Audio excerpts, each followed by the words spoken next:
Thank you, Mr. Chairman, and all respected members, especially for giving me this opportunity to be able to participate in the governor's address. First and foremost, I would like to highlight, so that it will be clear for everybody, that appreciation and criticism is a journey that we should go along to build a strong and healthy democracy, and moreover for obtaining the effectiveness governance. Mr. Chairman, sir, thank you for the opportunity for allowing me to participate on the discussion of Governor Address, to share my views, my point of views for the benefits of our beloved state. I appreciate and thank the government for the effort enlisted in the Governor's address regarding the schemes, programs and projects that have been implemented or under implementation or in the pipeline for execution.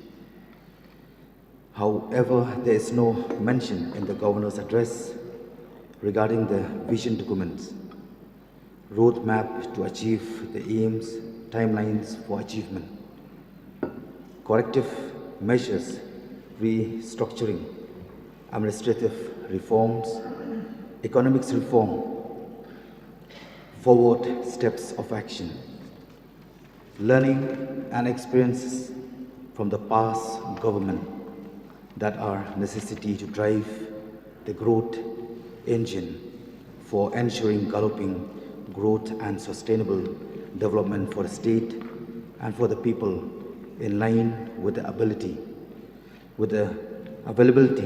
of the state resources, potential and opportunity on completion of the 50 years record of the journey traveled by the states. Mr. Chairman, sir, I would like to briefly highlight some of the points enumerated in the Governor's address regarding the different programs implemented by different departments. I thank and appreciate the government for the attempt taken to resolve the long pending border problem between Meghalaya and Assam, and extend my full support in its endeavors. In the interests of our people residing along the Meghalaya-Assam borders, I feel to see that there's no mention in the Governor's address, for which meeting had been held, convened by Honorable Chief Minister to discuss about this very pertinent issue. And I do also suggest that this pending issue will be taken how much time, no one knows. But in course of time, the government of the day, I would like to see the seriousness that the immediate implementation of true developmental activities, the true infrastructure, all throughout the stretch of our interstate border, and also the immediate setup of police outposts. Let the matter of resolving the long pending issue, for which we are anxious to see that it should resolve permanently, but we do not know how much time will take, maybe another 50 years or maybe 100 years. But I do feel that their effort is what we commonly known as a victory. Why I'm stressing the immediate troop infrastructure and police outposts, so that it will instill the sense of belonging, security, and to develop the confidence of the people residing in these border areas, while also acknowledging the importance of coexisting with the people residing across in Assam through development of commerce on a win-win situation. I'm also surprised to see that there's no mention in the governor's address for the long pending Indo-Bangladesh border fencing between the stretch from Lenghat in East Khasi Hills up to Jalia Khola in West Giant Hills. Another incident which there's no mention in the governor's address, the cold-blooded murder of ex-HLC late Chesterfield, thank you, by the police on 13 August 2021, which had rocked the state capital for some time, was not mentioned in the governor's address.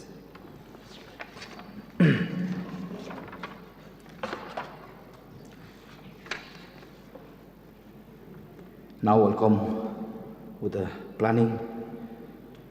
While appreciating the state government commitment to achieving the United Nations Sustainable Development Goals (SDG) Agenda 2030, it is seen from the Sustainable Development Goals Index released by Niti Aayog that Meghalaya ranks in the 6th position from the bottom in the overall performance of SDGs amongst the 28 states of the country. Meghalaya ranks below the overall score of 66, which is the national average for the 16 SDGs of a total of 17 SDGs. Meghalaya scored 37 under SDG 2, Zero Hunger, 48 under SDG 4, Quality Education, 51 under SDGs 5, Gender Equality, 50 under SDG 7, Affordable and Clean Energy, 25 under SDG 9, Industries, Innovation and Infrastructure, 57 under SDG 2, Sustainable Cities and Communities, 62 under SDG 3, Climate Action, and 64 under SDG 15, Life on Land. Now comes with education. On the education front, Mr. Adelbert, let me remind you that you have only 1 more minute. Please, sir, give me my privilege because it's very important. 1 more minute for debate on governor's address, please, sir. Please give equal rights as what you have. The time has already been allotted to other members. 10 minutes for each member. On the education front, there is a need to develop a system to tap the creativity and innovativeness of the student on the various fields through higher technical education, skill training on the various field and discipline, while having access to land and other resources to ensure gainful employment amongst the educated unemployed youth. Knowledge and skill incentive could be facilitated by the concerned government department, including periodical follow by measures and monitoring of this design outcomes. It is important to note that despite 50 years of statehood, Meghalaya has no state university, no medical paramedical university, number 3, no nursing college, number 4, no forestry university, number 5, no state agriculture university, and number 6, no engineering university, unlike Assam. Health and family welfare. The government should put in place policy measures so as to ensure placement of the required manpower infrastructure, which include 24 hours availability of water and electricity logistic to ensure availability of functional X-ray machine, ECG for pregnant mothers, other medical equipments, medicine, repairing, cleanliness and hygienic condition of all the health center and hospital of the government. So please give me another, just one subject. In fact, I'm already prepared nearly 15, but okay, I'll take up only 2-3 subjects. So it is very important for all of us and for the state as a whole.